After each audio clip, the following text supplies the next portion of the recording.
time is 9 a.m. and we will convene the meeting of the Seward County Board of Commissioners. The Open Meetings Act is posted on the wall as required and copies are available upon request. Please stand as we recite the Pledge of Allegiance. I pledge allegiance to the flag of the United States of America and to the republic for which it stands, one nation, under God, indivisible, with liberty and justice for all. Please make sure your phones are silenced and Brandon can call the roll. Hine. Here. Zabrowski. Here. Carrick. Here. Schmieding. Here. Here. It's 5 of us here today. We'll go to item number 3, which is approving minutes from April 21st, 2026. If there are no changes, we'll take a motion. Move to approve the minutes of April 21, 2026. Second. Please call the roll. Zabrowski. Yes. Hine. Yes. Schmieding. Yes. Carrick. Yes. Yes. Vote 5-4, 0 opposed to approve minutes from April 21st. Item number 4 is anyone from the public wish to speak. Seeing no one from the public, any organizations? No organizations, any officials? All right, also no officials. So we'll go to item number 5, which is commissioner reports, and start with you this week, Scott. Yep. Let's see. I did have a meeting with the emergency manager. We were talking about expenditures and current budget versus future budget and how it's going to change. So I think we're on the same page there. It was a good meeting. And had a call the other day from a gentleman that has some property over on 210th and Fletcher, which the roads department is currently removing trees. And this is one of their projects to rebuild this road. And so we discussed some fencing issues. So I did speak with John, and I'll do a follow up with John and make sure that we're everybody's on the same page with that. We did have a CASA board retreat last Friday from 12:30 to 5.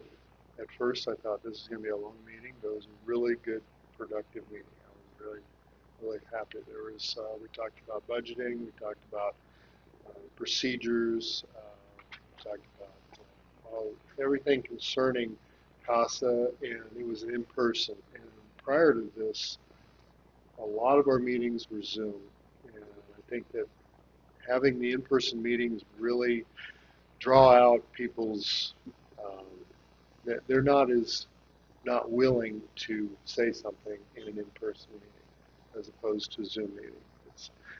We've all been in Zoom meetings. We know how they go, and sometimes it's just like you get distracted doing something else. You know, Marlo comes up, or Peanut's fighting you, or something like that. So it was a really good meeting. I was very pleased. So you never turn on your camera. You were here. So that is all I have. Thank you. All right, Ken. I don't have very much. Go on. Blue Valley has a open house this next week, so put that on your schedule if you're interested. I just guess I will mention that Candidates Week we have 2 events. One last night, Thursday night, so feel free to attend those. The only other thing I had was last week I represented the commissioners for the Arbor Day celebration. That went really well also. We had a good crowd, we had a beautiful day. The NRD was there, gave a little talk, and kind of had a good relationship with the 4th graders, so she helped make the day there. So that's about all I have on for this month.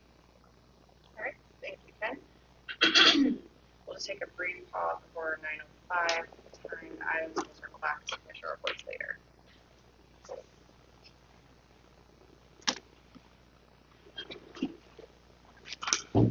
Morning.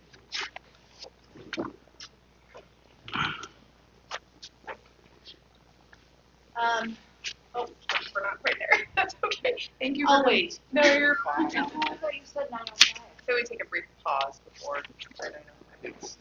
We'll get Not quite 9:05. It's 9:05 now, though, so we'll go to our 9:05 timed item, which is authorizing the chair to sign content and security application data usage agreement with Sidnet and Incartel. Yes. So I'm here to get this contract re-signed.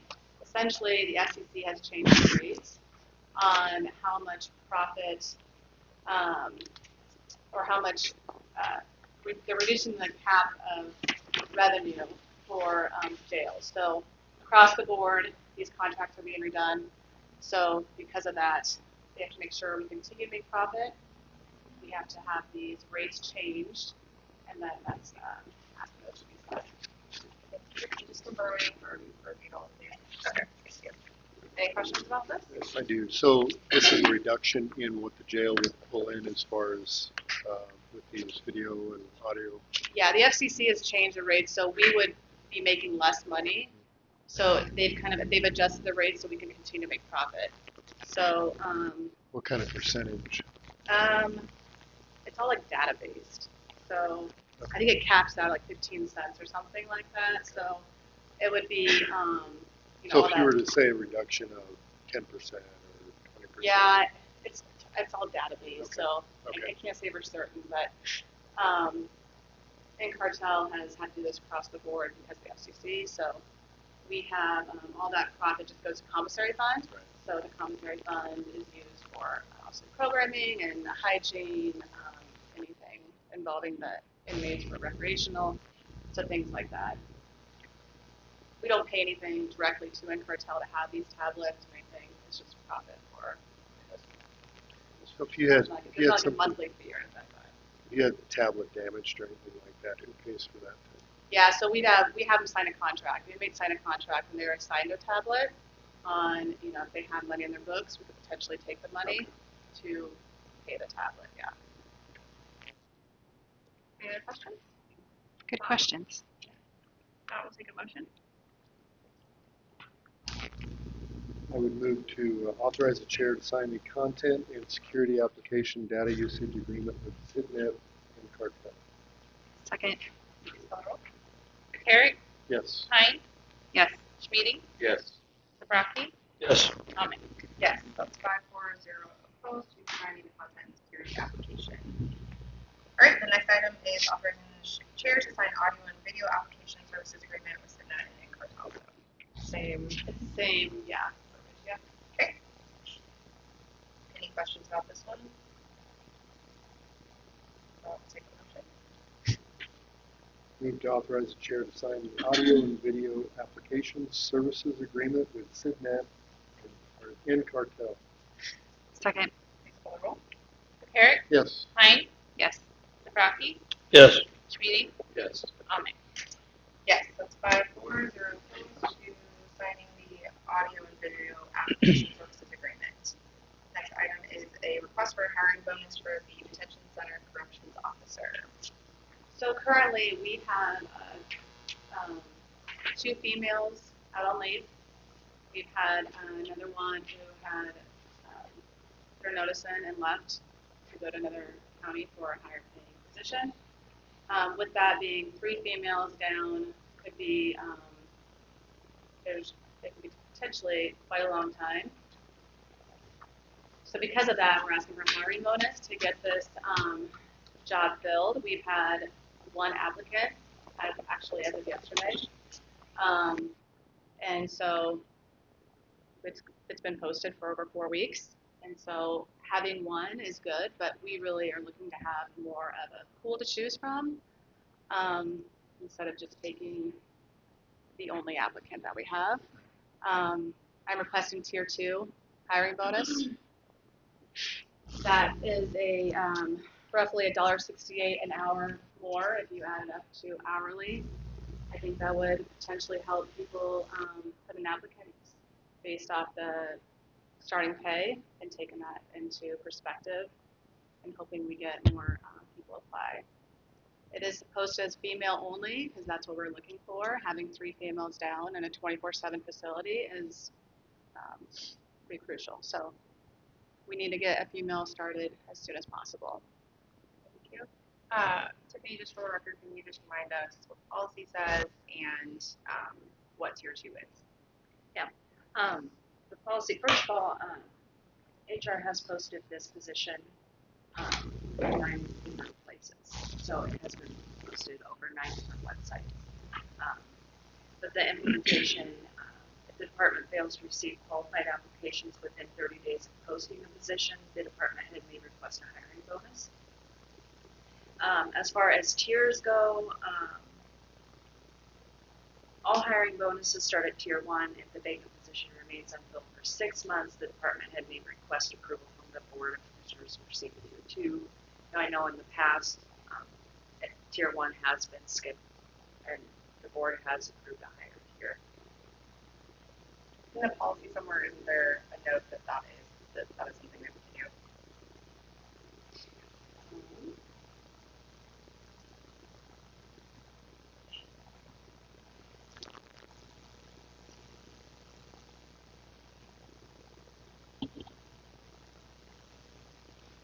It says the department head will evaluate factors such as duration of the position, being open, budget availability, and amount of the hiring bonus before requesting approval from the board, and all hiring bonuses must be approved by the board. Right. If memory serves, because I believe what you're alluding to is potentially a roads department position. Mhm. And my understanding of that is that that position had been open for the 6-month time period, but the highway superintendent had come in and asked for level 1, and the question was, if this position has been open that long, why aren't we why aren't you requesting the level 2? That was again, not having that information in front of me, if memory serves, I believe that was how that transpired. So I don't think we just automatically skipped to tier 2. I believe that it was because that position had actually been open for that long. I do remember asking the question. Yep. Well, and another issue is it's been posted for 30 days, and we literally just got the first application yesterday. So there has been crickets. With this being an essential position, this isn't something we can look past. We have to have female coverage. That's Nebraska jail standards. So it's a 24/7 facility. We have to have a female there. They're already working overtime. I'm trying to save the females working more overtime. They don't want to be there either. So, they want to be with their families where they should be. So we have to get staff in. Ken, you were going to say something earlier. Ken, you were going to say something earlier. You were wanting to say something earlier. Never mind. It's okay. That's okay. Any questions about this or discussion? So, I will say, Sarah, I hear you. But I don't want you to think That I don't hear you. but I will say that To me, the policy is pretty clear as to what it is, that, based on how long that position has actually been open, that it would qualify for the tier 1. I would say if there is going to be discussion about, moving to tier 2 as opposed to tier 1, I would think that there needs to be some kind of verbiage then that's put into the policy that says, if it's a hard to fill position or if it's a essential position, then maybe that there's a differentiation there. But again, I think that if we skip a tier and go straight to tier 2, then we are not following the policy as it was written. And so I'm not saying no, but I'm stating that then we'd be setting precedent. What's hurting us is that we have 2 females already out. This isn't much having 1 position. This is having 3 positions that have to be filled. I understand, and we can't look past that. I know, and I understand that, and I can tell that you're frustrated. My intention is not to frustrate you. It's a conversation that we need to have as a board. This is not directed at you or what you have going on, because that is an issue. There were some unforeseen things that happened that removed another female from the jail, completely unforeseen. So, and I understand that. comments are directed towards the board because we're gonna have to make a decision as to what to do with this. Again, I'm not saying no. I'm bringing up the question. I think we should change the policy to include that, and the reason being, the way that it's written now, the funds come out of the budget that they already have, so it's not like this is an added expense to the budget. Exactly. So I think it would be helpful to have that language in there, And what language? in the policy, just saying if it's, an essential position, I think, technically I would say all positions are hard to fill. I mean, so I would say if it's an essential position that perhaps board can, or a request could be made to go to a different tier. That's what I would like to see, but obviously, Or the department head can request either a tier 1 or a tier 2 based on needs of that department. Because like you said, the money is coming out of the current budget. Yep. It's not like we have to add it. right now. So how quickly can we get this policy changed? Like, can we have it on the agenda next week? However, if it's something that we're going to change and we have consensus that we're going to change, is it something that we could approve today? Best practice is probably not to do that, but Not to do that. The board can always, policy is just policy.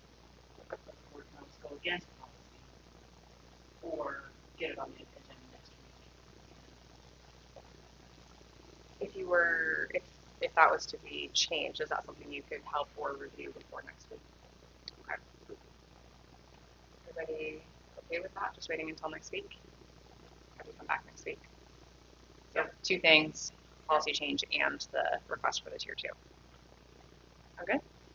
Okay. Thank you. All right. We'll go to our 9:15 timed item, which is the Veteran of the Month.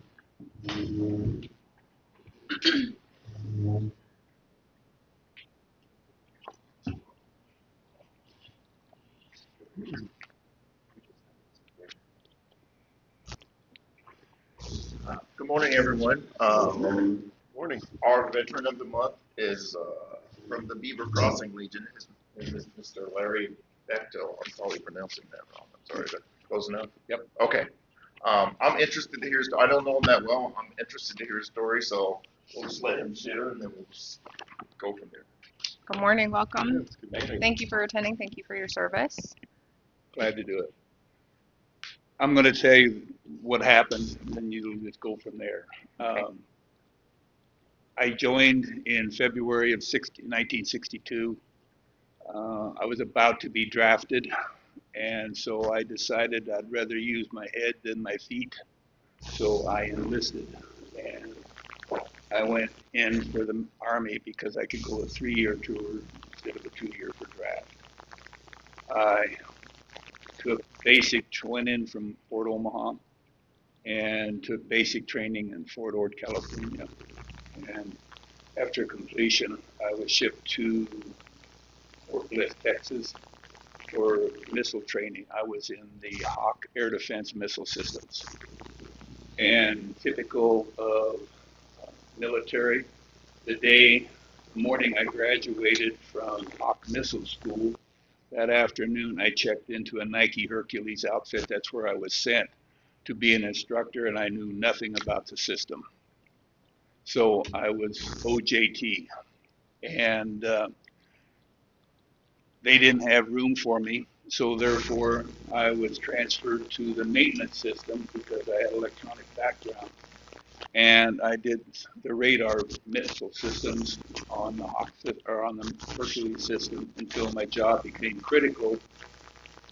And for the Hawk system, and I was transferred back to that, and then I was shipped overseas to Okinawa.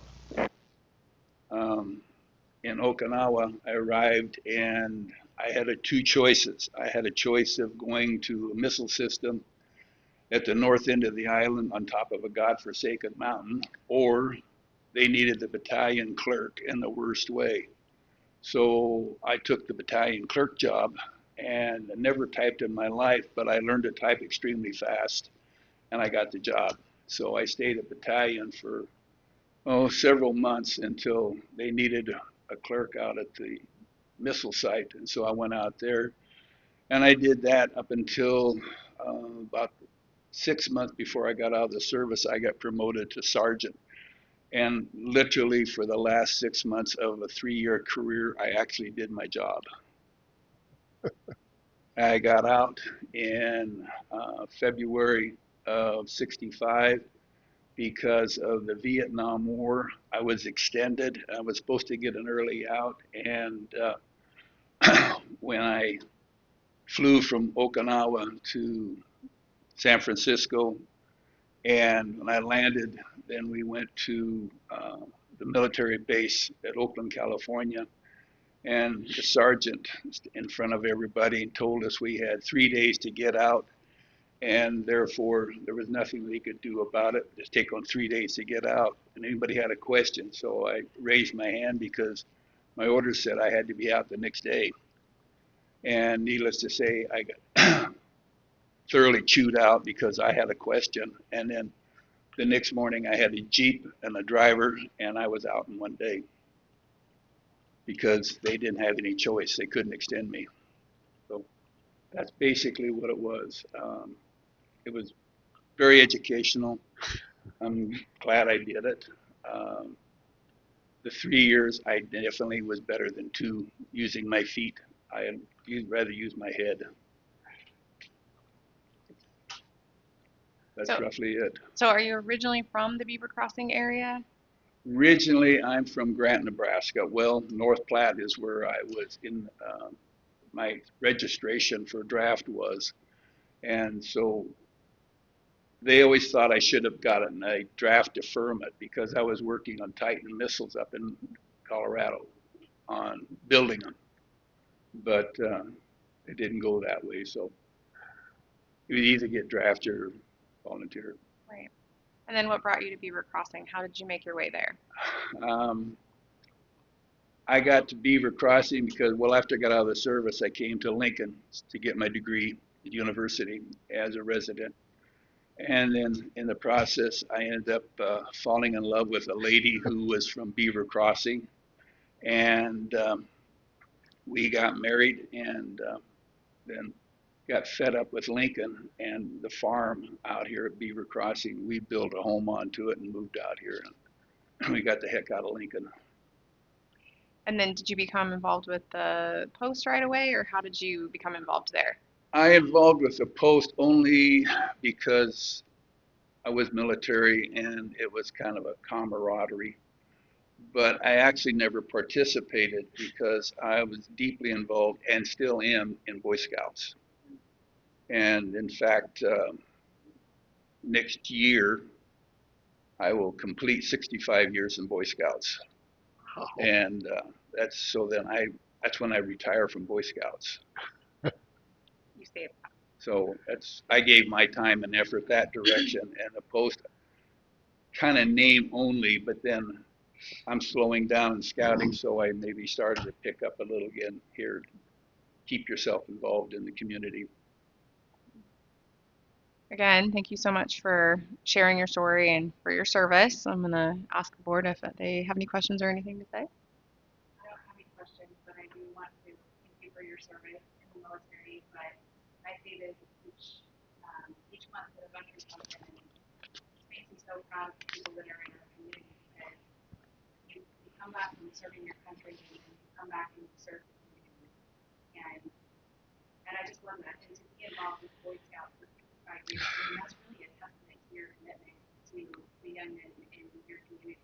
So thank you for that. Thank you for your service in the military, but also thank you for your continued commitment to your community.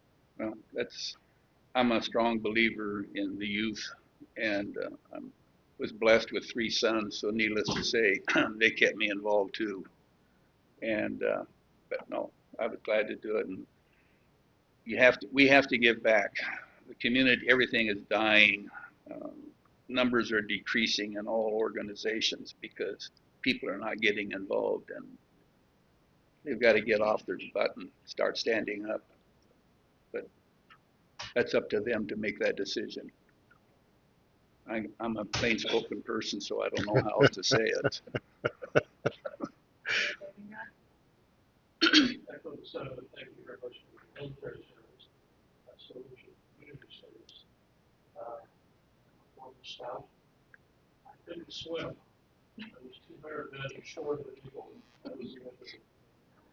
But that's a wonderful organization. There's a lot to be said for it.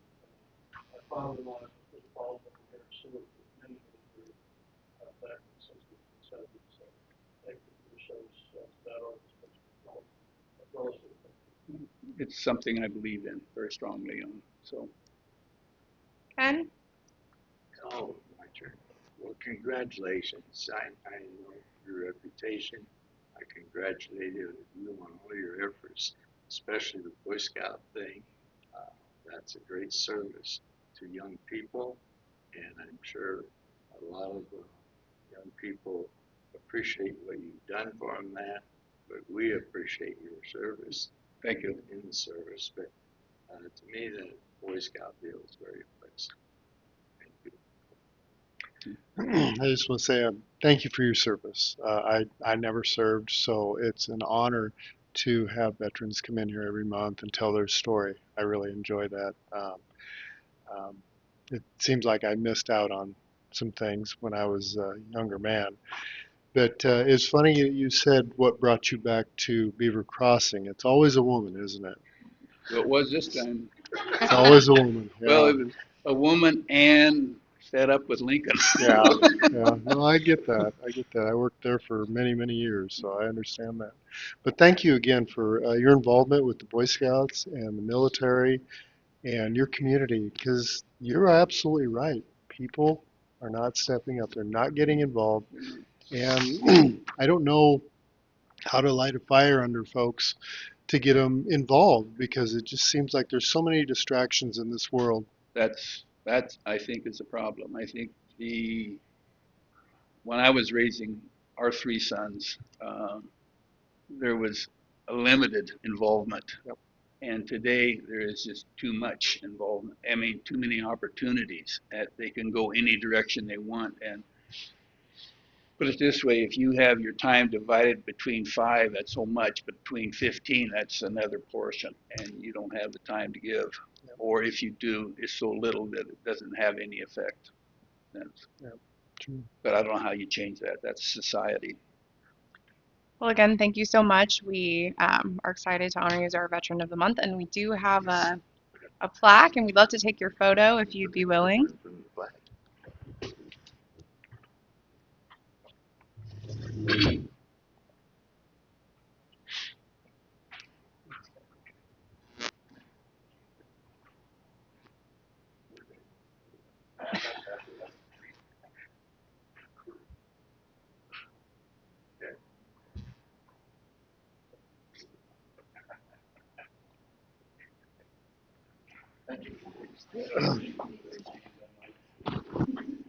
Remember that.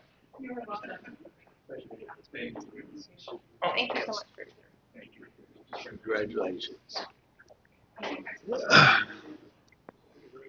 welcome. Thank you very much. Saw you last night. Yeah, I know. Thank you.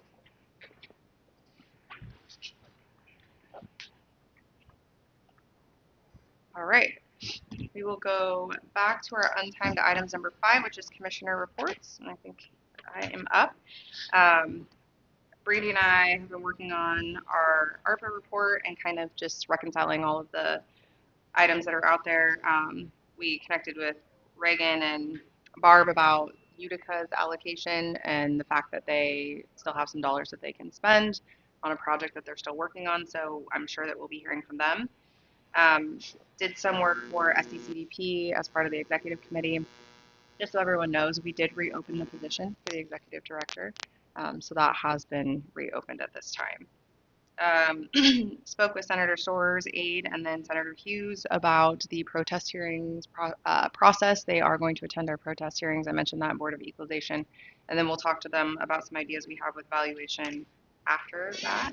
Hopefully we can start the discussions on this next year. I know it takes time. I mean, Jan and I were talking about this. I don't think we're going to wave a magic wand and have the answer next year, but hopefully we can at least start having those conversations. Also, spoke with the chair of the planning commission. He's here today. We'll hear more from him. And our zoning administrator on a few zoning related issues. And then I had a Saline Seward County Solid Waste Management Executive Team meeting, specifically related to scrap tire events and hazardous waste events. So it seems as though here in Seward, last year they did the hazardous waste, and same thing happened to them. That happened to us with the tire event where they hadn't done it in a while, and they were just sort of over inundated. So solid waste management, the goal of that is we do receive a certain number of cents for each ton, and that is put into an account that we oversee, and that account goes towards environmentally friendly projects. And so the discussion was potentially taking an idea back to the board that the committee could be involved in hazardous waste and the tire event moving forward. We realize that grant dollars are there for that, but potentially other dollars from the group could be allocated towards that, and again, in both Saline and Seward County. So that would be a bigger partnership and more to come on that, but excited for that discussion. And then lastly, I did reach out to the City of Milford and the Senior Center. I did not get a response. That was a request from Reagan. They're having Aging Partners is having a conference here in Seward. It was last week, yeah, that's what I figured. And so I did try that, and sorry that I was not successful. That's it for me. All right, we will pause commissioner reports again, and we will go to our 9:30 timed item, which is awarding the bid for a used motor grader. Morning, John.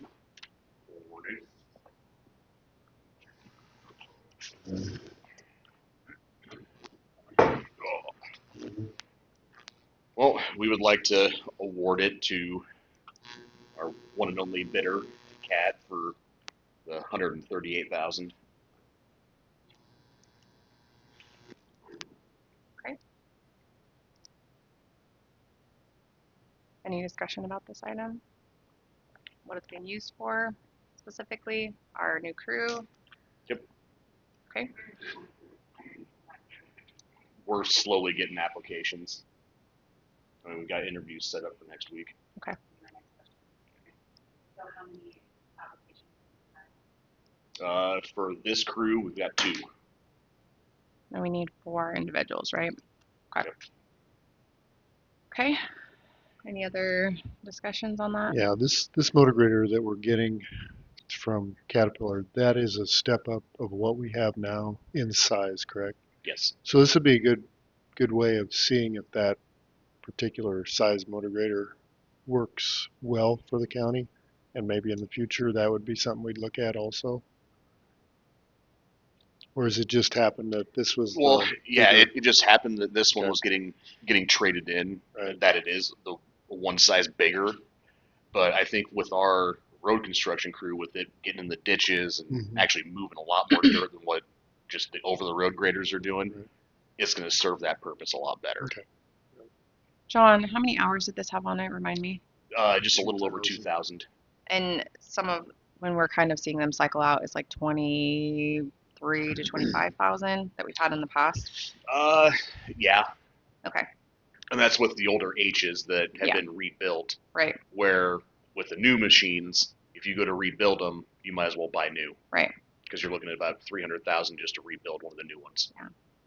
Okay. Just due to all the electronics. 2,000 hours, 138,000. I feel like that's. Well, I'm glad we. Yeah. 338. Right. Yep. Yep. Yeah, and with this machine, if you bought it brand new, it'd be over 400. Mhm. Okay. All right. Anybody else? If not, take a motion. I'll move to award the motor grader to Kevin State. 338.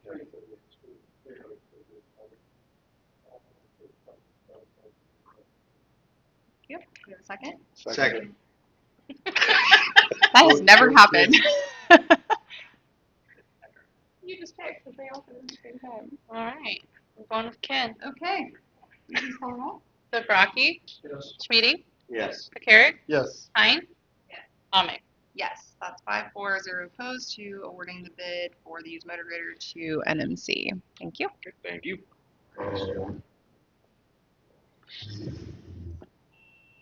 All right, we'll just take a brief pause before our 9:35 timed item.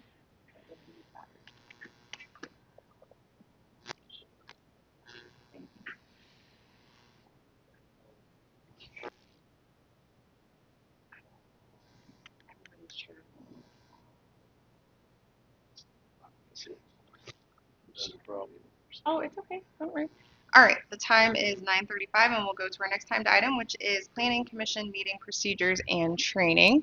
And we do have our zoning administrator here and the chair of the Planning Commission. This agenda item was added last week after some discussion about procedures and potential training for the Planning Commission after the last meeting. So I've asked both of them to come forward and first talk to us about maybe some of the challenges that they're seeing, and then also some of the things from Dale's perspective that have helped him become more successful. So Marissa, I'll turn it over to you. Good morning. So some of the issues that have been happening during meetings, there's a lot of side chatter in between members while we're actively trying to discuss things, and it's not that they're talking about per se the item. They may be having a completely different conversation. Recently, a lot of the members seem unprepared for meetings. Just to clarify, your first comment, the kind of conversations are happening Mm-hmm. members. Yeah. Sorry, I lost my train of thought. I'm so sorry. No, you're fine. You were talking about being unprepared. Yes. There's been subcommittees that have been formed that don't meet or are meeting not as they say they are. And so just being unprepared to talk about items that they know are coming up has been a real issue. Then there's a couple that don't understand the regulations or don't know the regulations. And so during the meeting, they will be discussing things and it's completely out of what we can do. And then the other item that has been an issue is members that are telling people that there's public hearings on the agenda, and they are getting people to come to the meetings, which is great. But then those people get upset when we aren't having public hearings for items.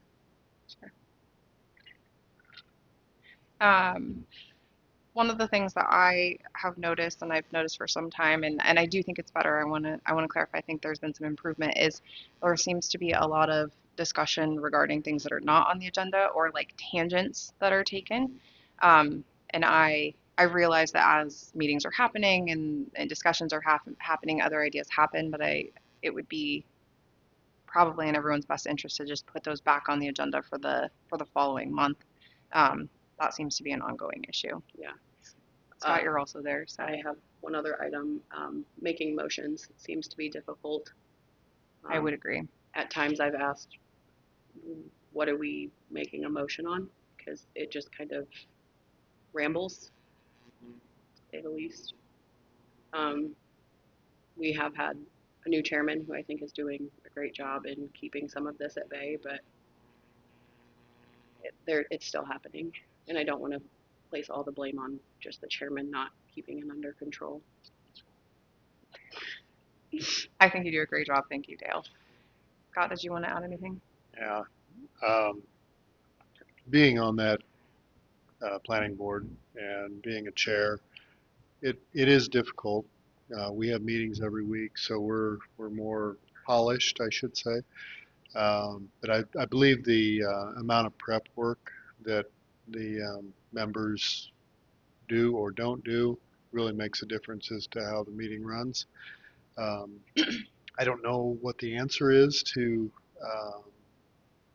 move that forward in a positive direction, because it is a volunteer board. It is an unpaid board. We are relying on people to have a passion for what they're doing, but you can see the size of the regulation book. So I will tell you, when I was on that board, I did not know everything in that book. but it's a great reference, and it should be used that way because I think it'd be ridiculous to assume that everybody knows everything that's in that regulation book. But the procedure and how we move forward, I think it should be laid out more, to your point about side. It is difficult when you're talking about something and something pops in your head, but it takes you to the right or to the left. And we should have them more focused on what we're doing. And I don't feel like I should step in at that point and say, hey, you guys need to get back on track. And Dale, this is nothing at you at all. Do not take it that way. I'm still learning. You have done a great job. You really have. And unfortunately, the last meeting, our vice chair was there, and this is the first time he'd ever chaired a meeting. And so it is nerve-wracking to chair a meeting. Well, you're just polished, but it is something. If you've never done it, it can really throw some roadblocks in front of you and trip you up big time. So, like I said, Dale, you've been doing a great job, and continue to be a good leader for this board. And any way this board can help that board move forward, I think we're all in favor of that. So I want to just piggyback on something you said. I do think that this is like a thankless position. I think people don't understand like how much actually goes into if you were to take the time to prepare and you were to take the time to try to learn some of those regulations. I agree, you could never know all of them. Even after being on the planning commission and being on the board, I don't know all of them. I mean, you're right, it is a reference book, but I think having that basic understanding is important. And I think also there comes a point too where I think it's up to us to make sure that they feel like they have the tools to be successful. But at a certain point, if we provide all of those things, and they're still not doing that, or they're not taking advantage of it, then I would ask the question if all of the members who are currently on really want to be on. I asked Dale to talk to us about things that have made him successful. I do feel like Dale is very prepared. I think he takes the role very serious. I'll echo what we've all said. You do a fantastic job, but I'm interested in some of the things that have made you feel successful. I worked for Nebraska Public Power for 34 years. Sorry for the voice, I'm on some medication for arthritis. And it took me a while to figure out the guys that were on the team. There was one guy in particular that what are you doing today? And he'd say, I'm doing this regulator. Okay, so it's my understanding you need to do this and this and this. What he went and did was the last thing I said, because he heard me on the first two, but couldn't get done. And it took my supervisor a while to figure that out, because he was mad at him one day. I said, what'd you tell him to do? And he said, well, I told him to do this and this and this. He said, the last thing he heard is what he did. He goes, yeah. And I said, so I'm still figuring out the board. Even though I've been there a while, as chairman, when you start assigning stuff and asking them stuff, you kind of start picking up on what they're missing. And again, last meeting I was on grandchild duty at a concert, so I wasn't there. But Marissa called me 3 days later. I was shocked. I just didn't see that coming. I just didn't see it happening. So I'm impressed that you think I'm trainable. There's still things to learn, and I'm still figuring stuff out. I've mentioned to him in the past about sidebar discussions, and we'll continue to do that. I think we can get that nipped in the bud, but it's still, for me, it's still figuring out their capabilities and, like you said, their desire and their want to be there.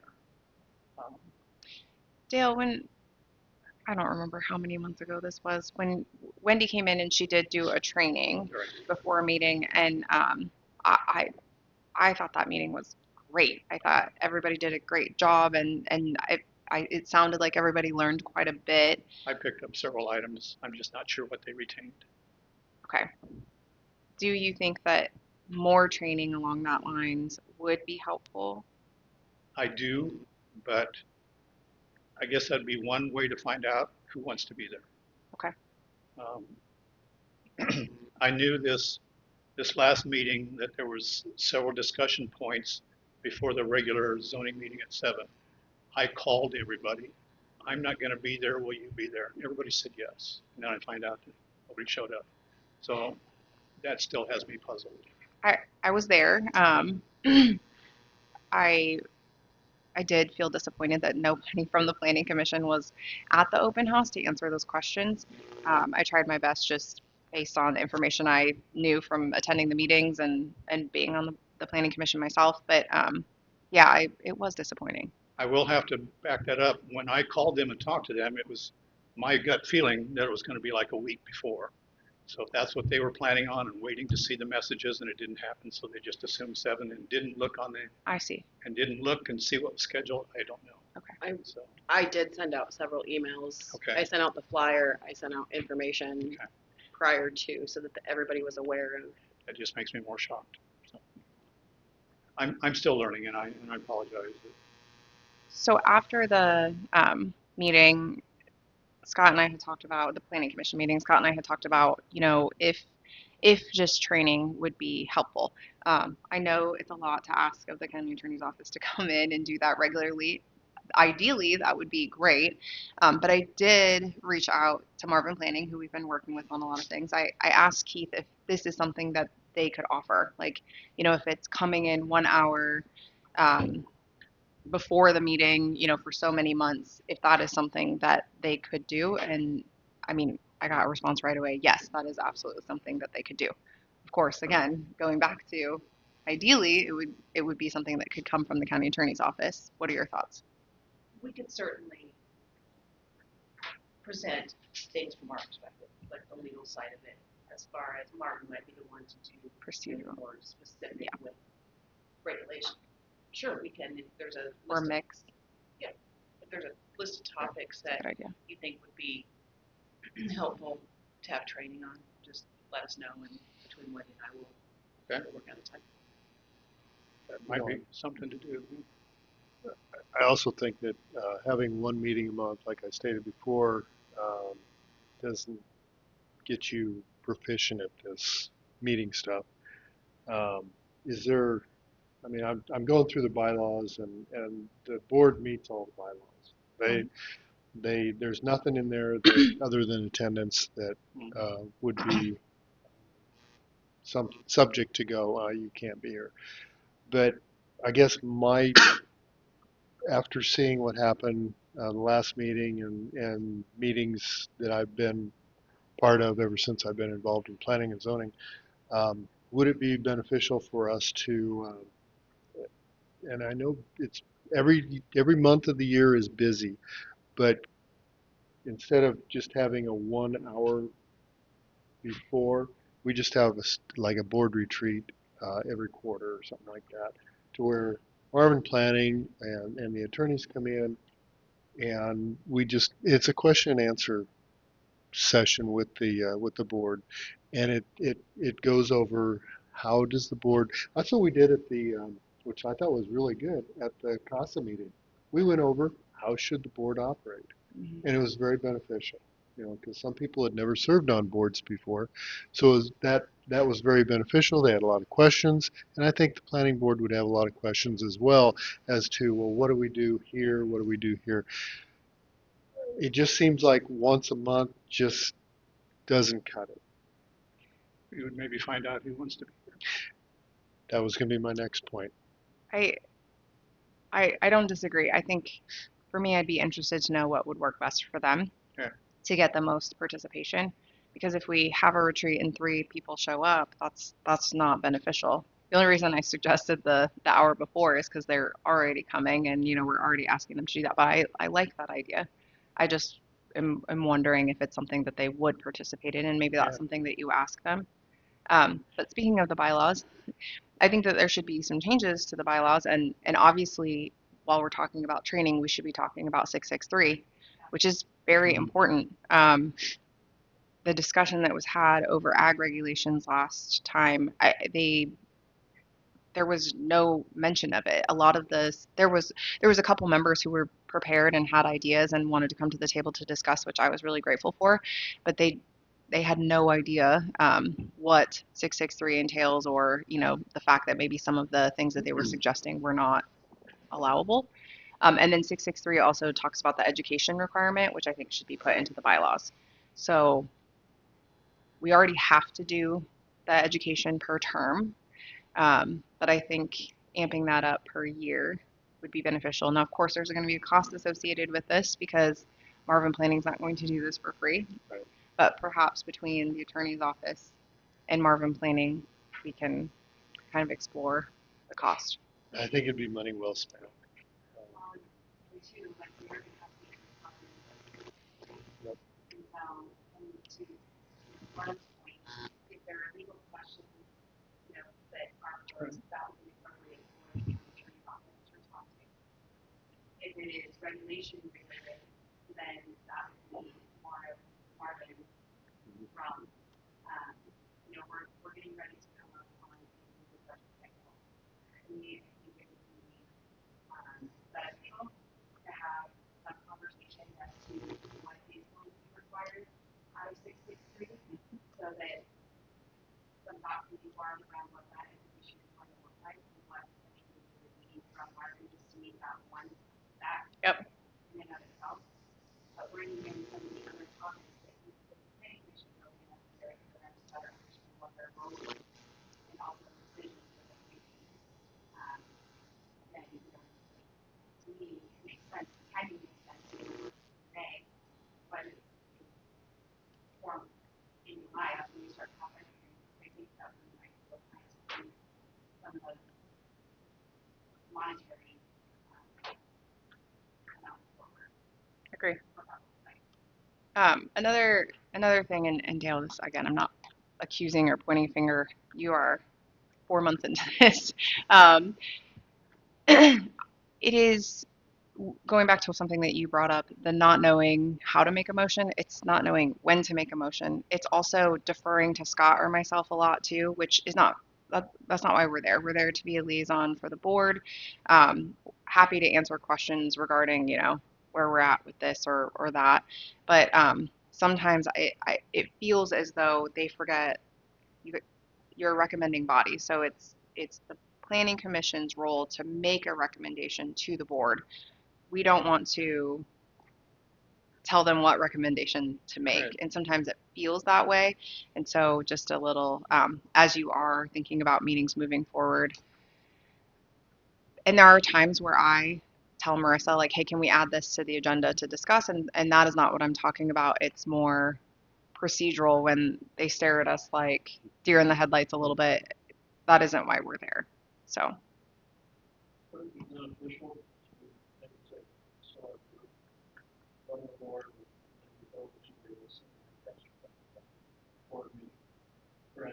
Bylaws and regulations that policy.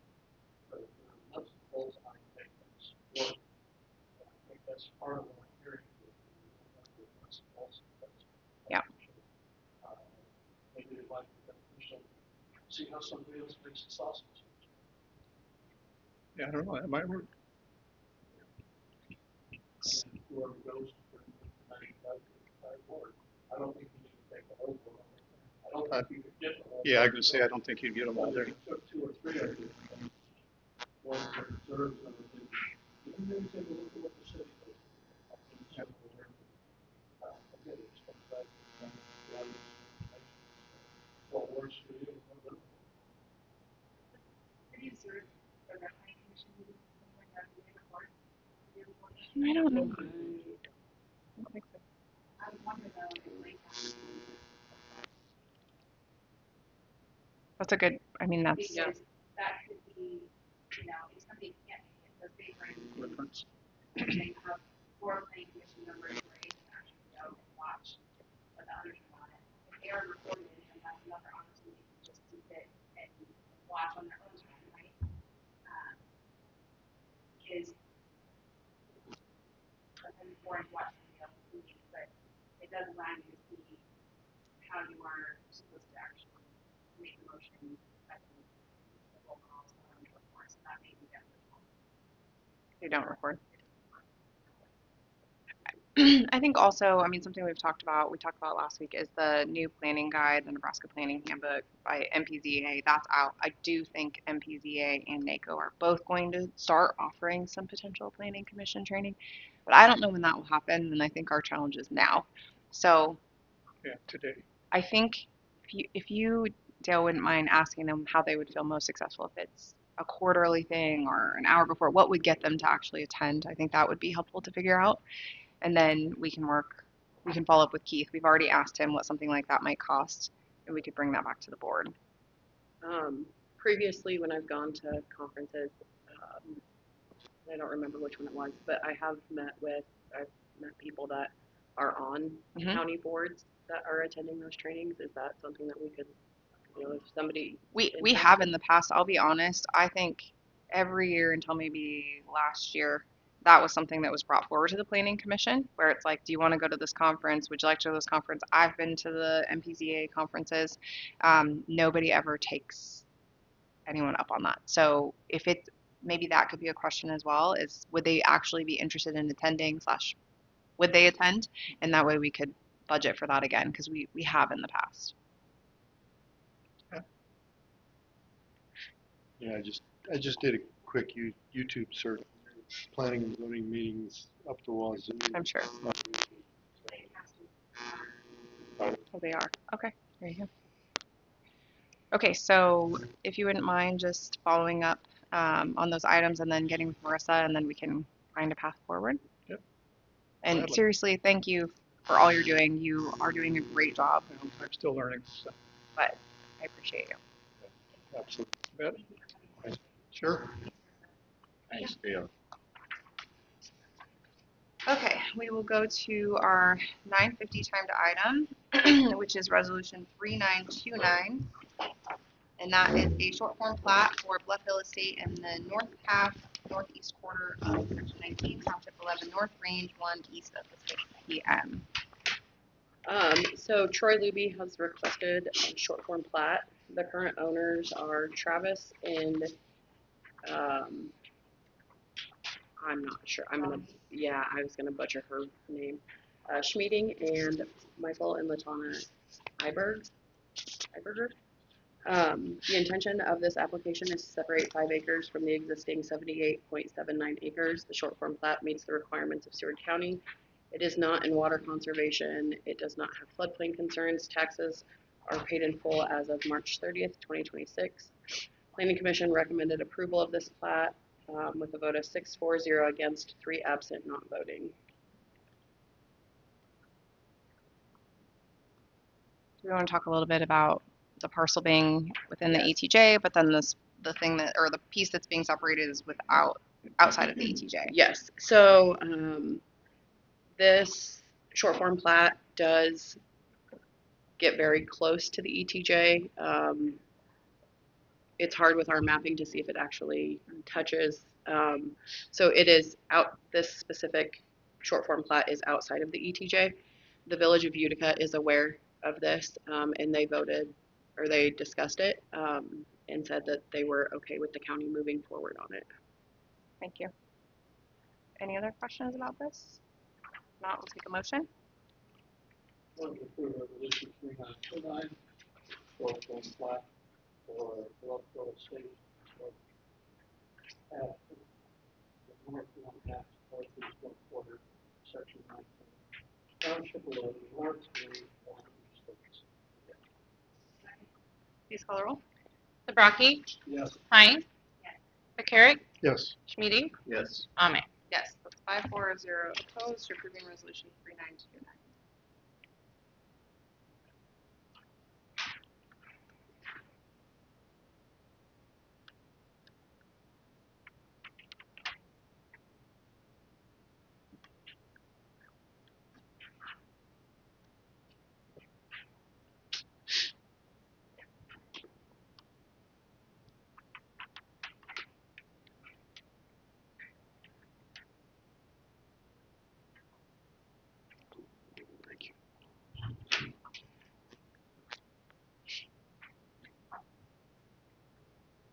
Okay, while we're waiting for that to be signed, we'll go to our next item, which is Resolution 3930, which is a short form plat for Golden Subdivision First Edition in the northwest quarter of Section 27, Township 10 North, Range 3 east of the 6 p.m. Todd and Tanya Scott have requested a short form plat. The intention of this application is to separate 5 acres from the existing 74.36 acres.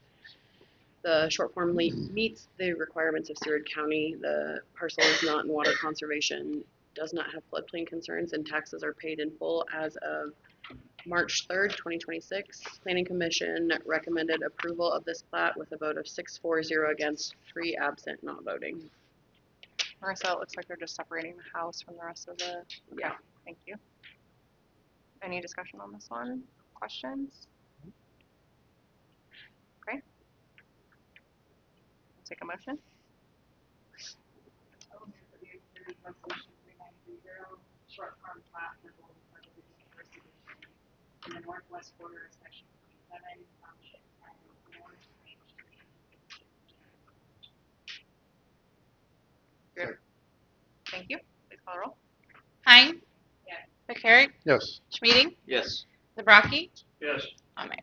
Yes. That is 5-4-0 opposed, approving resolution 3930.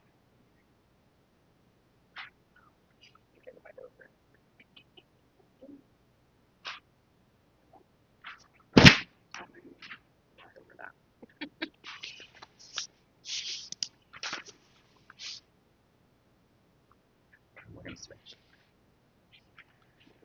We'll switch. Yeah. No, I mean, for real. Yeah. No.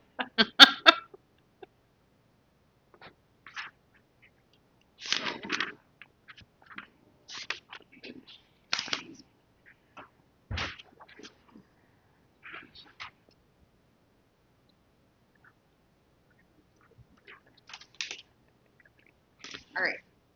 The next item is resolution 3931, and that is a short form plat for Bob Christie Oaks in the south half, southeast quarter of Section 20, Township 12 North, Range 4 east of the 6 p.m. Paul Christie has requested a short form plat. The intention of the application is to separate 5.15 acres from the existing 80 acres. It meets the requirements of Seward County. The parcel is in water conservation, does not have floodplain concerns. Taxes are paid in full as of March 11th, 2026. Planning Commission recommended approval of this plat with a vote of 6-4-0 against, 3 absent, not voting. They are creating this parcel so that they can build a new home. It's going to be, originally they said it was going to be an ADU. When I received the drawings, it is much larger than an ADU. So we're going to do the 5 acres so that they can build the secondary house. Makes sense. Will it be far enough? Will the setbacks be okay? Okay. Yep. All right. That was part of the process, is making sure all the lines were going to work. Okay. Any questions? Yes. Okay, so on the actual resolution, it points out that it's the Golden Subdivision. Yeah. At least what I've got on my scan.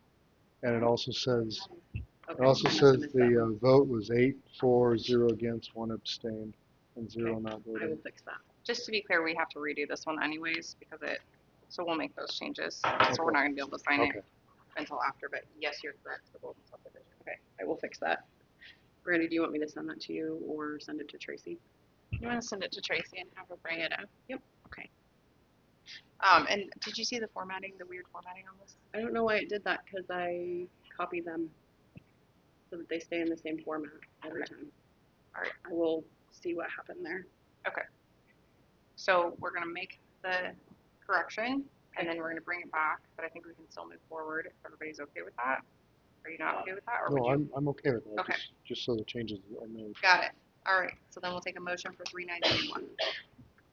Move to approve Resolution 3931, short form plat for Bob Christie Oaks in the south half, southeast quarter of Section 20, Township 12, North, Range 4, east of the 6 p.m. with the corrections, with the voting, the planning board voting, and the Golden, what was it called? Golden subdivision, that it reflect the Christie subdivision. Bob Christie Oaks. Okay, we have a first and a second. Please call the roll. McCarrick, Yes. Schmieding, Yes. Hine, Sabraki, Yes. Amick. Yes, that's 5-4-0 opposed to approve resolution 3931. We'll just bring that back to sign. Thanks, Teresa. We'll go to our 10 o'clock timed item, which is Carrie Sermino from Seward District Court Problem Solving Court. And that is her application for use of opioid funds to attend the RISE 26 Treatment Court Conference. You're back. I know last week you didn't know if you could make it, so. Yeah, judge said he. Okay. So we talked about this last week and we asked for just a look at the agenda. And I forwarded a bunch more stuff to Brandy. I hope that was forwarded. Send it to Barb. Okay. And did you get a chance to review it? I did review it. I also made a contact with a point person at the Attorney General's office that deals with it. My concern was, that I just wanted to raise and talk through, was since Seward County really doesn't have participants, really past or present with opioid addictions, would that still fall under the terms of the settlement? I talked to him. He said that it would, actually under kind of a different criteria, subdivision C, under connect people who need help to the help they need, connections to care, that discusses provide connections to care for people who have or are at risk of developing opioid addiction. So because they have one addiction now, they are at risk of that. So he said that it would. He did have some questions about Josh, since he's not an employee, but ultimately said since he's involved in the provision of services, that those would all fall under that. I have just a couple of recommendations. First, I wouldn't necessarily approve a flat per diem. The county, I think, can just like all county expenditures, could reimburse up to the per diem, excluding. That's what I was Okay. planning on. It said per diem, so I didn't know if you were anticipating just a flat. Because some places No. per diem you can check. And No, there you I go. think last year we just did it and reimbursed afterwards. And I would also recommend making a condition of the funding that all members of the team attend all of the opioid-specific breakout sessions. I think there are 4 or 5 out of 160 or something. So there aren't a whole lot, but that specifically ties that to the settlement funding criteria. Should we select that additional box on the application? I don't know that you need to. Okay, just asking. If it would be, the only time that it would come up is if we were using it for non-regulated funds. It's really the only time we have to call on it, we would use it for something important, but we clearly know, and there is no support that the application is flexible for that. Sure. Okay. Any other questions? 6,000. I have 6,035 and 80 cents. $6,035.80. And it could be less with the forbidden food. Sure. But Up So, to. I guess my recommendation would be to the motion, which makes it easy up to, but we know we have submitted for reimbursement. Okay. Would you like to make a motion? I will move that we approve the request from the Mosquito Court Court, their application for use of opioid funds to attend the RISE 26 Court Conference with reimbursement for meals up to per diem rates, and that's whether we issue funds and the opioid specific breakout session. The amount of $6,035.80 up to that amount, and that was in paid hours and the opioid funds. Do we have a second? Reagan, what was that amount? $6,035.80. call roll. Hein? Yes. Zabraki? Yes. McCarrick? Yes. Schmeding? Yes. Ame? Yes, is 5-4-0 opposed to approving the application for the Rise 26 Treatment Court Conference.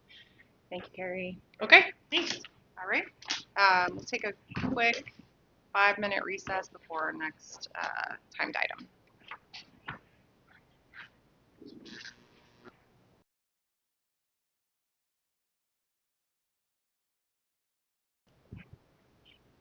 Everybody okay? Resuming earlier than 5 minutes? Everybody ready? Okay, let's go back earlier then. All right, the time is 10:12 a.m. We'll reconvene the meeting and we'll go to our 10:10 timed item, which is Tom Nielsen from Soren Group on our plan to begin audio video recording and commissioner meetings. I believe we're doing that today, right? Yes. Yes.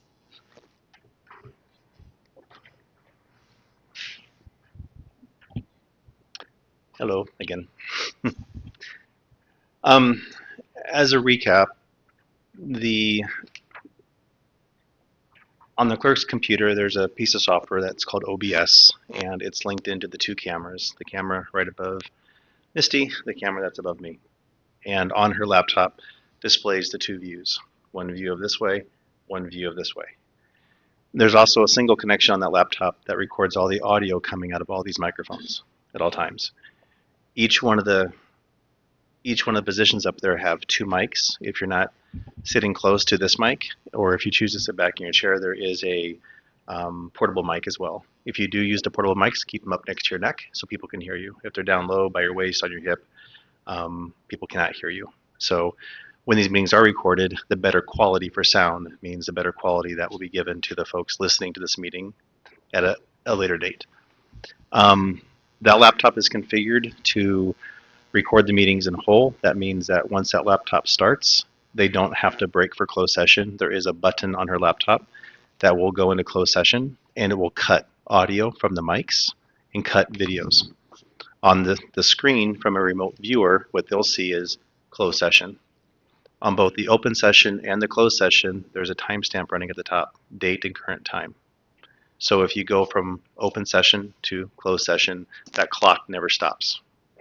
This is done so that there's no really reason to edit video, because if you stop and start recording, the person that manages that video will have to edit video, cut video, string video together, and sometimes just from a technology standpoint that can be difficult if you're not aware on how to do that process. So in this case, the clerk is able just to go to a scene which is closed, and it cuts audio from everything. On her computer, she can see that audio is definitely cut because everything's all red.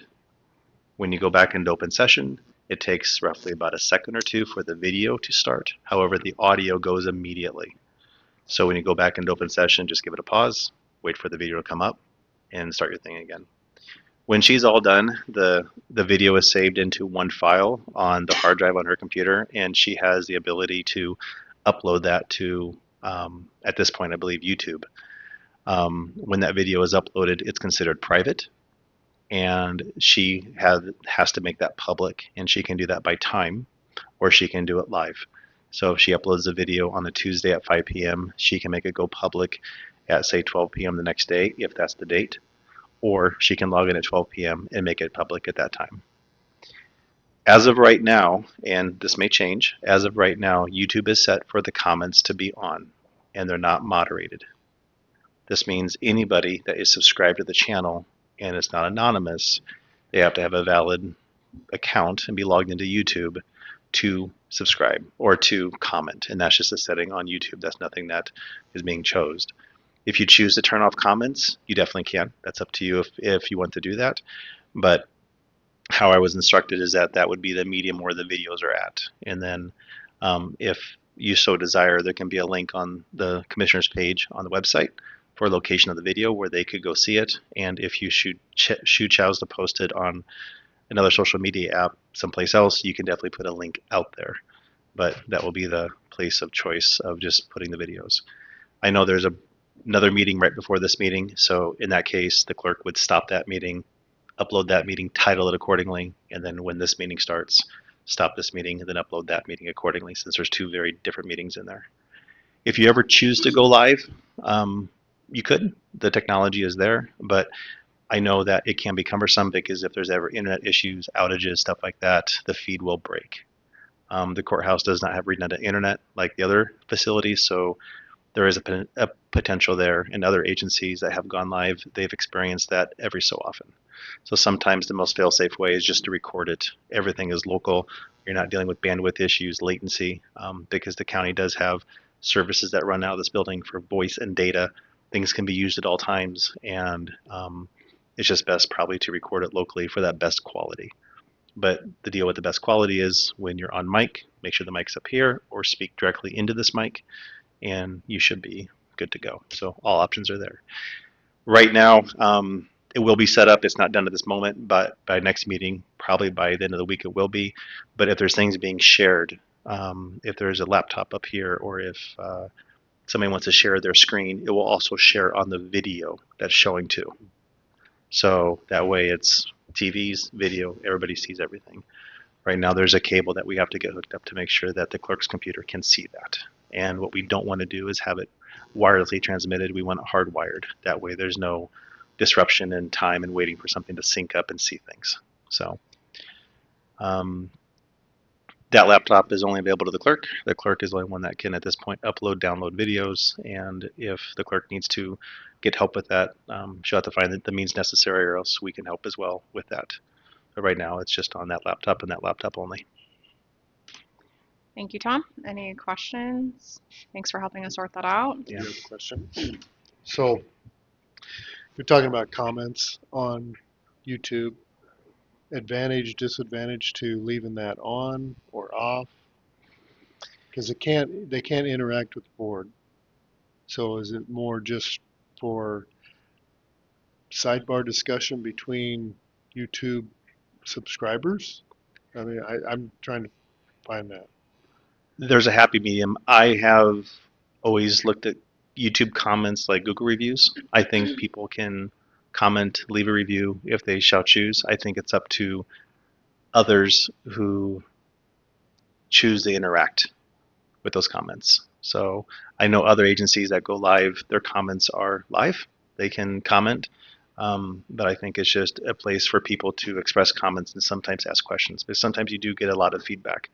It allows people to at least comment on a platform. Okay, so with what you just said, then, is that an expectation of the board to go through every YouTube video of our board meeting to respond to these comments?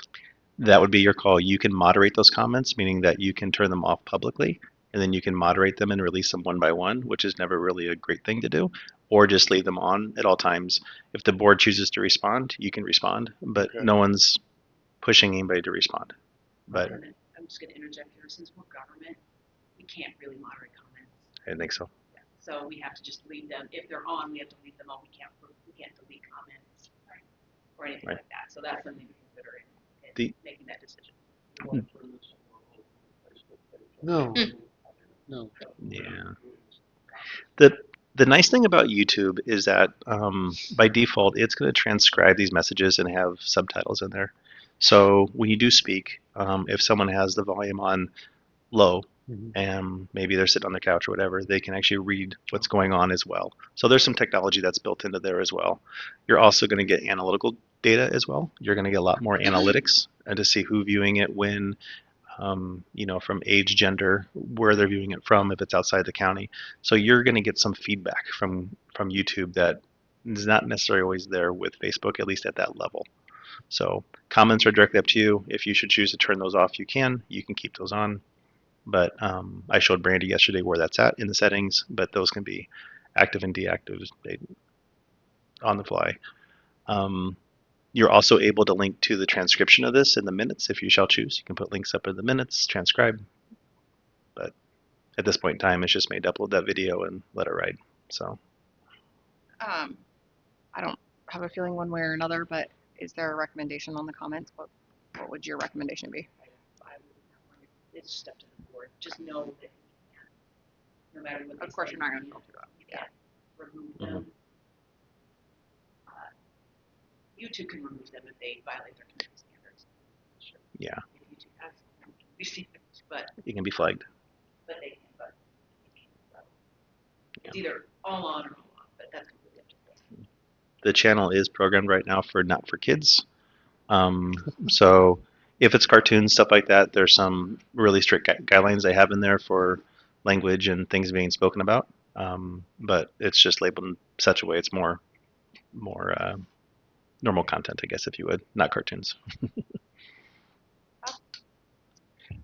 Remind me, do we have a policy specifically directed towards audio? So we wouldn't need to change that at all for video? I don't think so. I think anytime you get in, if you're speaking about an open session about, it could be maybe sheriff or the word drugs or stuff like that, then it can deem not kid appropriate just by the words that are being used. So.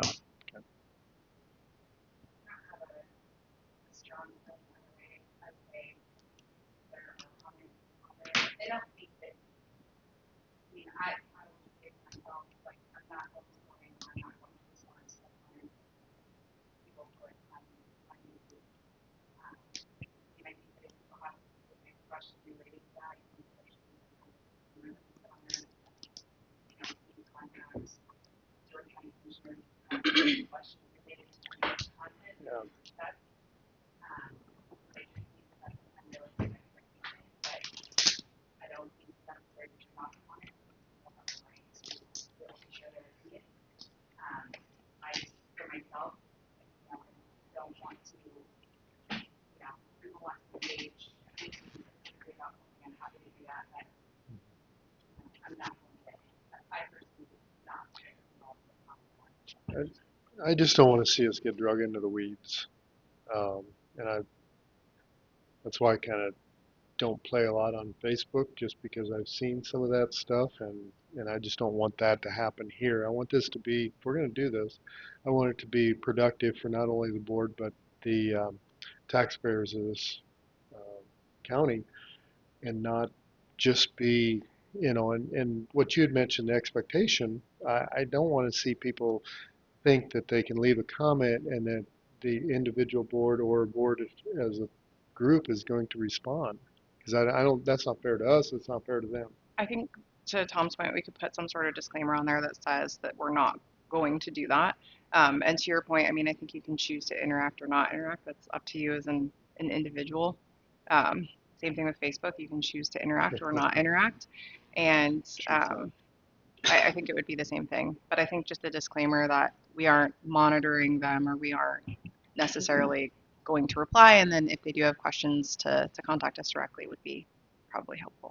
There are settings inside there, and I added a few things. I can show the clerk where that's at again, but there are descriptions of the channel, some informational stuff about that channel that can be filled in. So if you choose to say, if you like to be on the agenda, if you want to do this, you can put that there, then just redirect back to that page that would allow them to fill out those forms, just generic stuff. So. I don't strong where that comes down to, I don't want to see this back into the Facebook page response, where maybe we get some vulgarity in some of the comments. Yes. And Tom's point, the clerk has the magic button. In order to decide what comments to get the button. Yep. So start out with it and see how it goes, that's fine. But if it heads down a path that I don't really think is appropriate, that's the kind of help. I've seen people start that route, and then if people get vulgar comments, mean threatening comments, they go into the next step of moderation. So that way, if there are comments, the person can essentially release those comments as need be once they make that comment. But then you're managing that space, and all that you're trying to do really at that point is try to protect the vulgarness or the hateful stuff. So it just depends on how you want to control that channel. If it's really bad, YouTube will step in. You know, if something is threatening of nature, then obviously they have their algorithms to stop that stuff too. So, but I don't anticipate that happening. Okay, so I think everybody understands the system. We're going to leave comments on. We're not planning to moderate. And are you able to put that little disclaimer there? Or Tom can help you? Tom, Yeah, there's a setting. Yeah. Okay. Last comment is that the systems that are here, there's obviously a little Windows laptop running this. There's a couple cameras. There's some cabling that go back to the main internet. It is best effort. The county's internet technology is pretty darn reliable, but there could always be technical issues. There could be something that laptop crashes in the morning. It's just always best to maybe check it an hour beforehand, making sure it's up and running, and so on and so forth. If there's ever an issue, obviously we'll be able to respond immediately, but it is technology, and technology sometimes technology. So Is this a dedicated laptop then? that's just for the commissioner's room for the minutes to happen to be typed up and for video. That laptop's not used for any other purpose that I know of. It sits there. See, like Daryl's comment, will we review this in a month or 2 months or 3 or 6? I mean, See how we feel it's going. I mean, I think we've already made the decision to do this, so I don't think we're going to review the decision. I think if a problem were to arise, then we could do it at that time, but I don't believe so. Is everybody on the same page? That's fine. Okay. Okay. Thank you, Tom, for coming. Thanks for working on this, and Thank you. hopefully we can All get right, this thank you. sorted out. Appreciate you. Thank you. All right, we will go back to our untimed items. Number 5 is commissioner reports. Daryl, we're to you.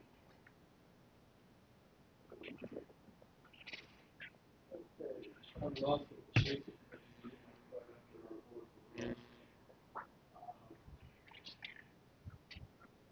Basically, the big discussion there was the desire by, say, Greenfield, East End Courthouse, to bring in some active shooters actually. And Deputy Ernst, Deputy, got some background with that. And the city basically has to come back with some kind of proposal, what we're going to do, how we're going to do it. It was kind of determined that the Justice Center would be none of this because they do have all of the listed class in those offices, and there is restrictions on how to do it, how to build that here. But that's also something that could be changed with the employees there that want to be involved. And obviously the West Wing. So that's on the board on the table, so to speak, for discussion with our next meeting. We'll do a couple of claims, a couple of minor accidents, and one more on city council. Recall if there was anything with rating ordinance that did approve the record agenda that was from this Belmont County. Working on one side, it was a good application.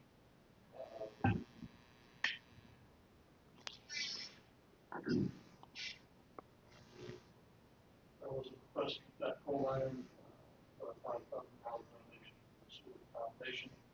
And I was familiar with how that works. The foundation request has to go to the city council first before it's passed on. So before it was made to pass it on to the foundation,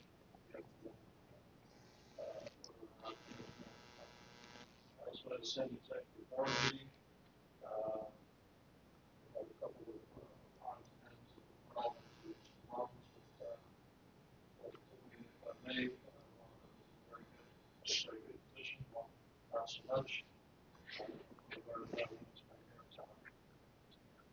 But hopefully we'll get some legal involved there and we'll be able to move forward. We are looking at moving on home lift. I mentioned that past meetings. That's when we find a nice home in the rural area. As the farmer wants to move off his property. And we're moving that home from the dark side into a small rural community. We've already got one that I mentioned last time. It's going in Antonia. Maybe some possibly home with and we'll go forward with that.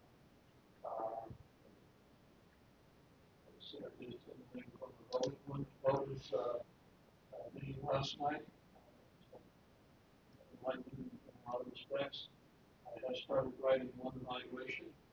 I'll have that done by Thursday because it has to be presented to one board meeting. So I will do it in the evening. I have done 5 inventories for individual deputies, and then we have a wrap up that I'll do with Blair on some of what I call the unassigned items.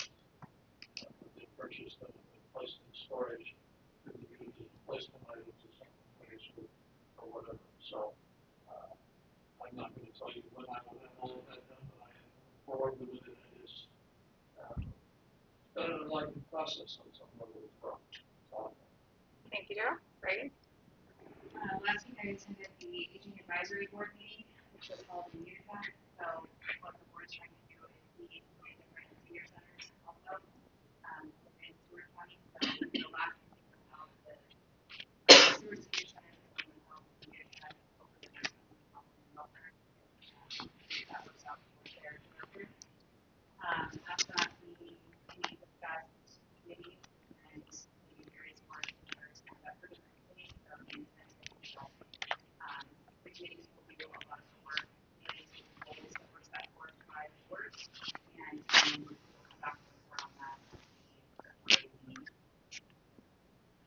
I also met with Cindy Wolverton from the Extension Office regarding the abandoned cemetery launch here in Rockford, seeing where we were at with Mary Goldman, the Daughters of the American Revolution. So she's excited about the conversations that have been had, and she's excited about the level of commitment and who they are as the Stewart County.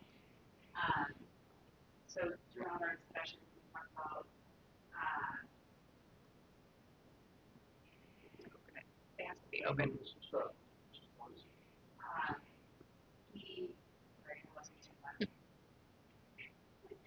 So the next step is that I'm going to work with getting Cindy and Mary together, and they are going to be working together to try and identify some time and location for them to do some of the education and training on how to use headstone. And so as the board is aware, there are significant number of 4-H clubs who adopt cemeteries, and so I'm hoping that we can coordinate with those caretakers and the students to get them volunteering to work on that.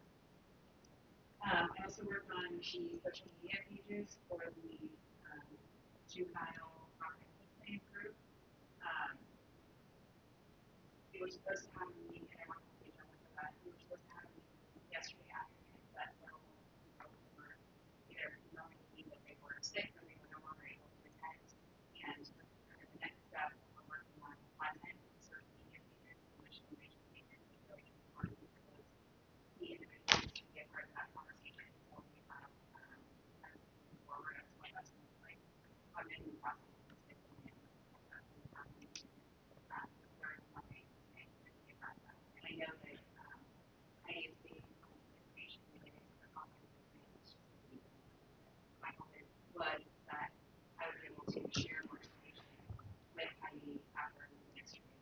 I'll share that with her also. On another note, I've been reading through the proposed zoning regulation. That document is extremely lengthy. So Scott and his point today is to fail and risk related to not being able to know all of our content. That's not realistic. So I mean, it would be like us, the expectation being that we have to understand all the statutes related to county government. That's just not realistic expectation. But with that being said, regardless, having meetings saying we should have a copy of the current regulation, there is limits for us to review, and reviewing things that are on the agenda at a time would be appropriate and necessary so that they are making informed decisions. But the regulations are very small. So I'm glad that we received them way in advance for the public hearing and everything was easy so that questions can be asked. The hard thing for me is that I don't know specifically what to do. And so I'm not a lawyer. I don't know the ins and outs of land use and what is accurate or not accurate. So I will say, yes, I'm reviewing the regulations, but I'm operating under the assumption that if they were set forth by Marvin, that these are allowed. So Yeah. I just wanted to throw in that caveat that, I do not have that information, I do not have that background. So again, I'm reading these as if they are okay. So Just two things. One, each of the planning commission members does have a copy. And some of them bring them, some of them do not, just for a point of reference. And then for the time that you mentioned, after the open house, there are comments and there are other things like what we asked Barb to review. So all of those things will be discussed, hopefully, at the next planning commission meeting. And then those changes will need to be made. My hope is there will be a red line of those and then brought forward. But to your point, yes, it is our understanding. And honestly, the changes as far as what I can say generally is changing the C1, C2s to more mixed use, and then adding in things that we just didn't have before, right? So there wasn't battery storage before, there wasn't necessarily pipeline, there wasn't a lot of the things that are here today. And so a lot of those are things that have been recommended by the state and along those lines. And so with the exception of a few changes and comments, discussion about those things, hopefully that helps a little bit. And so I have a question about the comments and stuff that people made. Yep. So, I mean, if the comment or the requests are contradictory to what is allowable, those will not be changed or modified, correct? Correct. I mean, and Marvin does do a very good job of saying, like, no, this is not allowable and this is why. My comment earlier was a planning commission member brought forward ideas to change correct me if I'm wrong, to change the proposed ag regulation. So the proposed ag regulation is different than what it is today. Specifically, it's just two things really. One is it changes the matrix from shall to may, meaning like an auto approval to a probable approval, and then it increases the setback a little bit. And so there was information, like one of the ideas, just for example, she wanted the state to notify the county and residents of a permit request, and I'm like, well, but the state doesn't have a public hearing, and also 63 says that we cannot request any other permits as a condition of our approval. So that's why some of that education needs to be had. That's why it's important for them to have that committee and have that discussion and bring those things forward. So. Thank you. All right, so we'll go to our next untimed item, which is zoning fee report for March 2026 in the amount of $3,650. Do we have a motion to approve?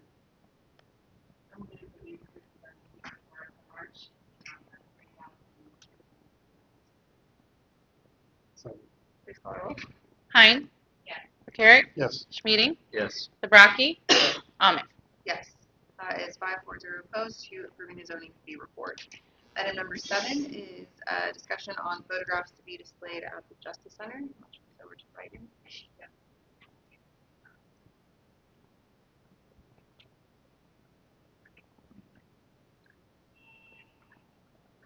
So it's not on that one. No, he's got to fix it. Okay. That was what Tom was mentioning. Do you guys want to peek up and be sure he can? Yeah. If only I had your glasses. If only I had my glasses. I don't know where they are. Okay. So, and I have some images. I don't know if anybody looks through the items that I already have.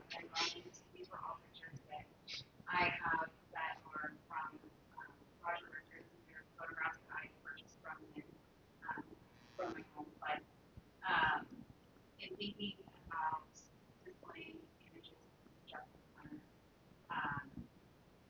so previously we had portraits up there that were very well received. Roger does a lot of photographs of local things. So I reached out to him to see if he was willing to do something similar again.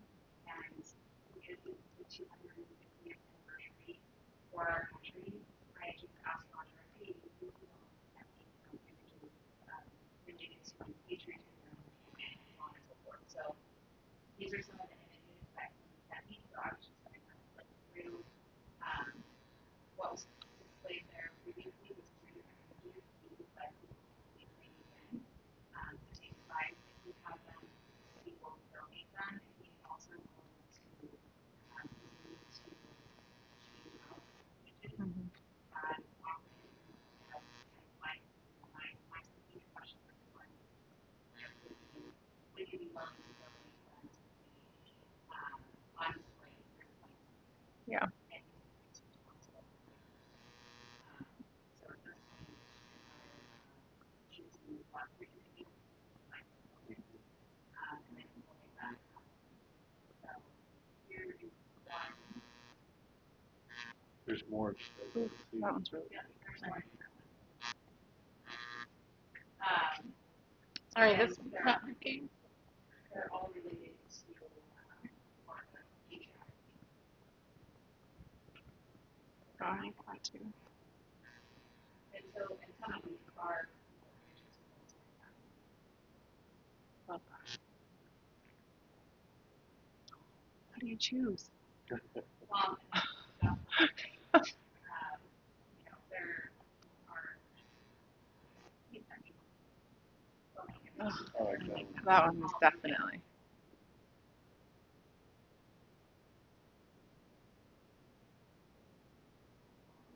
Yeah.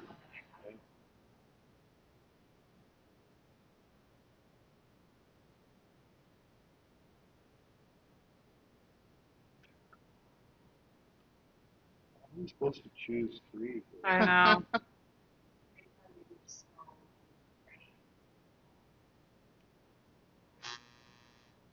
Go back to that one, would you?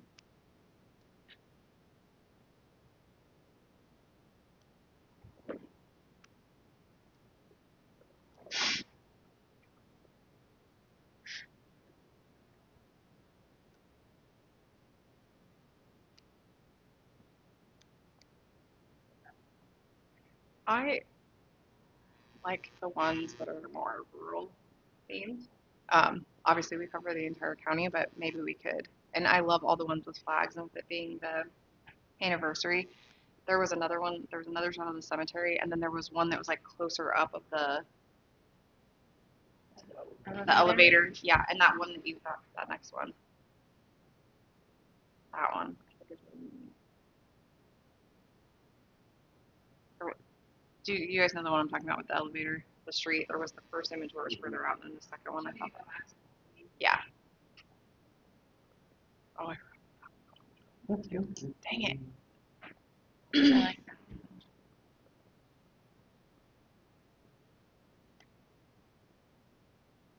Not that one. It was that one. Everybody okay with that one? That's fine. Okay. Yep.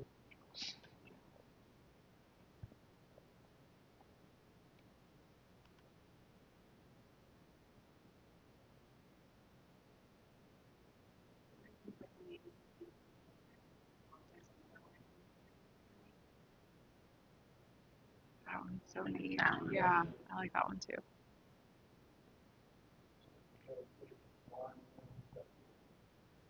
I'm good with that. Makes it easy. That one, yeah.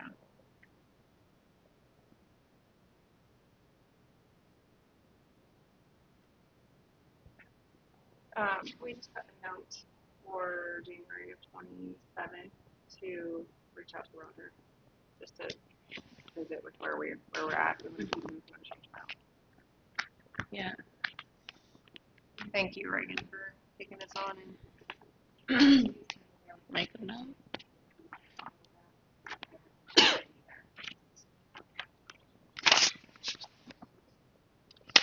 think he is watching he's obviously right, and he's done so much work and so many different features on the area. Benefit or agree. So I think he will find out. All right, so we will go to item number 8, which is appointing 2 members to the Aging Partners Area-Wide Council. Yes. So, these people that for 3-year terms, for a long time, we had 5 people that were serving on, the area. Aging community. Susan Burton, she's a long member, and then now she was she's a board member. She's going to her property. So Susan Burke, who needs from local organizations from the Boston area. Both candidates have been brought forward. Would like to serve again. These are 3-year terms ending in July 1st. Okay, do we have a motion? I will move that we appoint Julie Wilson and Susan Murphy to the New Department Area-Wide Council, 3-year term, beginning in July. Please call the roll. Hein, Yes. Zabraki, Yes. Schmieding, Yes. McCarrick, Yes. Amick. Yes, so that's 5-4-0 opposed to appointing Jean Eagleston and Susan Berkey to the Aging Partners Area-Wide Council for 3-year terms. How do you spell Jane's last name?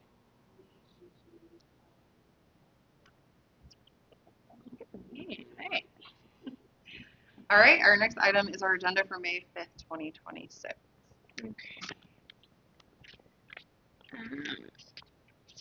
Let me get in the right month here. Right now, all we have is I just penciled in the hiring bonus policy and Sarah's hiring bonus, and then deal with this on next week.